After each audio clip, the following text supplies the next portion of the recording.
ये सुकरात ने भी कहा, नो द सेल्फ, स्वयं को पहचानो। हम कौन थे? हम प्रकृति पूजक थे। और प्रकृति कौन है? हेलो दोस्तों, स्वागत है आपका मेरे चैनल दुबे सर जीएस पर। आप मेरे साथ लास्ट तक जुड़े रहें। आपको आज एक बहुत अच्छी और नई जानकारी दूंगा।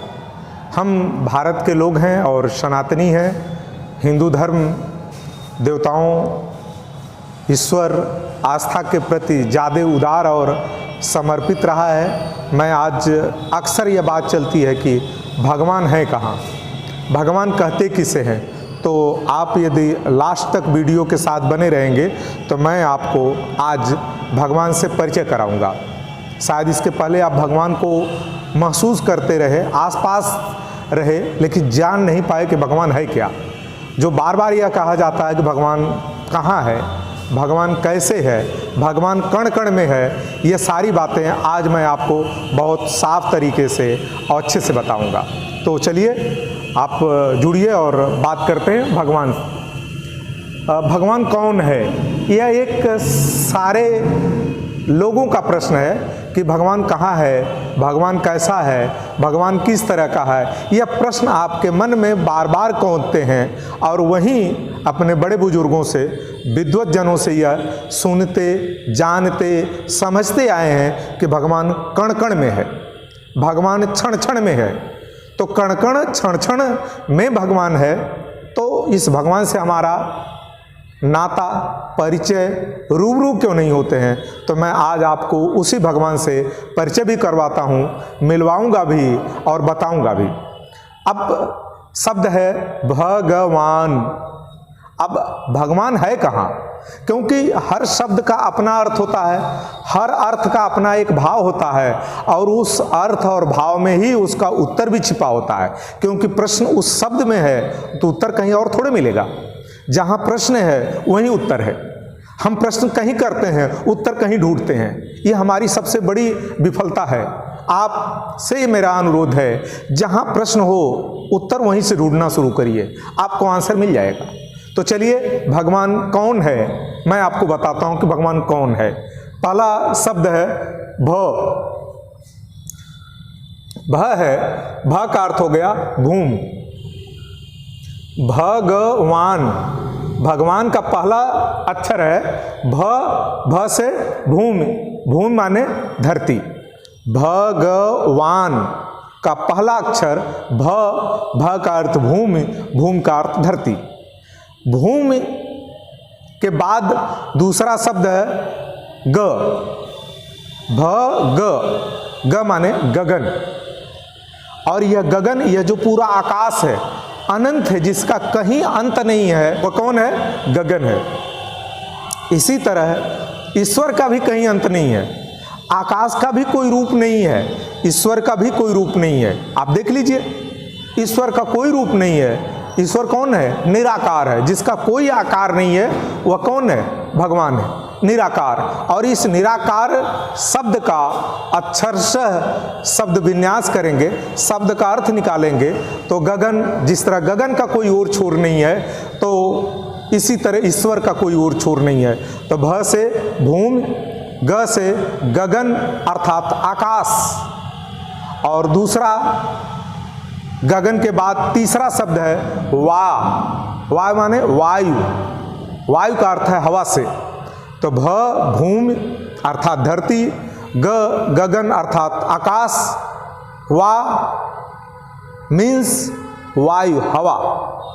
तो धरती, आकाश और हवा, भूमि, गगन और वायु, ये तीन शब्द हो गए। अब एक लास्ट शब्द है न। भगवान। न का अर्थ क्या हो गया? नीर। नीर माने पानी, जल। नीर या जल है वह पूरा, यह समूचा तत्व जो है यही भगवान है। आप देख लीजिए, 1 2 3 4, ये पूरे 4 शब्द ही भगवान के स्वरूप हैं। तुलसीदास ने कहा भी कि छित जल पावक गगन समीर, और पंच रचित यह अधम शरीर।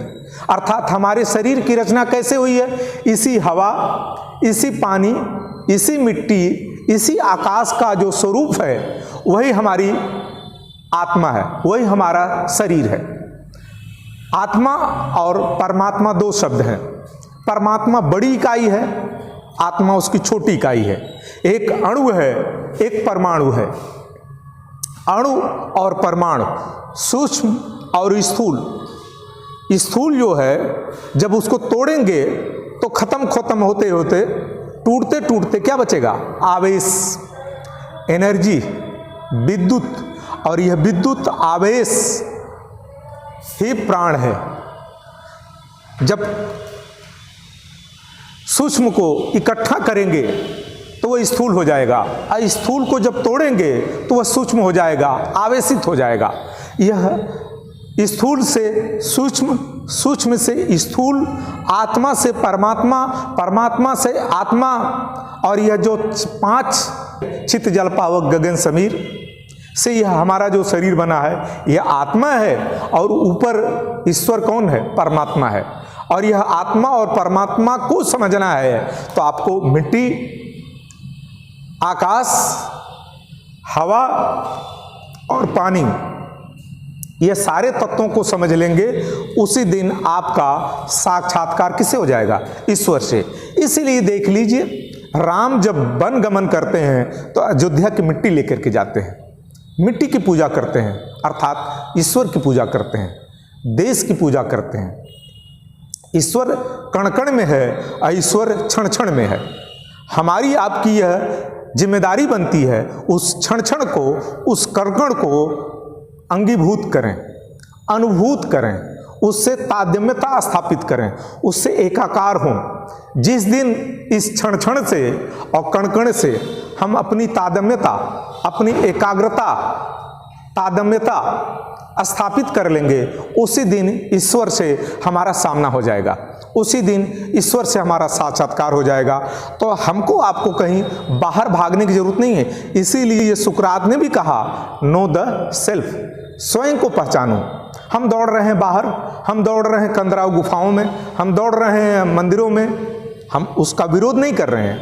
वह एक निश्चित निर्दिष्ट स्थान है, वहाँ आपको यह काम और सरल हो जाएगा, वह काम आपका सुगम हो जाएगा।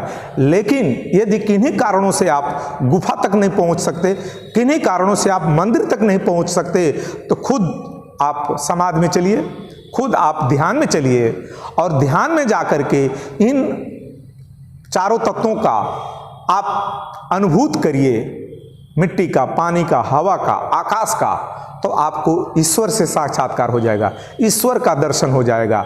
यही भगवान है। भगवान कहीं ऐसी जगह नहीं है कि जहाँ वह बैठे हैं। इसीलिए भारतीय सनातन संस्कृति ये कहती है कि हम कौन थे? हम प्रकृति पूजक थे। और प्रकृति कौन है? यही हवा, पानी, मिट्टी और आकाश। ईश्वर कहीं हमने जो कल्पना की है वह सामान्य बुद्धि समझ के लोगों के लिए है कि ये ईश्वर है, वो एक निर्दिष्ट स्थान है, मंदिर, गुफा। लेकिन साधारण बुद्धि का भी व्यक्ति अपने ध्यान और समाधि के माध्यम से ईश्वर को जान सकता है, ईश्वर को पहचान सकता है। वही क्षण क्षण कण कण की बात है। आप हवा, पानी, मिट्टी का सम्मान करें, हवा, पानी, मिट्टी और आकाश की सुरक्षा करें। यही प्रकृति पूजक भारतीय संस्कृत, भारतीय सनातन धर्म वैज्ञानिक, साइंटिफिक है। हम यह मंदिर की बात, मूर्ति की बात जो लाए, उस पर एक अलग से अगली वीडियो बनाएंगे तो आपको बताएंगे उसका साइंटिफिक रीजन क्या है, मंदिर का और मूर्ति का। वह बहुत वैज्ञानिक है, उसको जो नहीं समझता वो टिप्पणी करता है। उसके लिए अगली वीडियो में, अगले क्षण में, अगली सीरीज में। आज फिलहाल भगवान से आपका हमने परिचय कराया।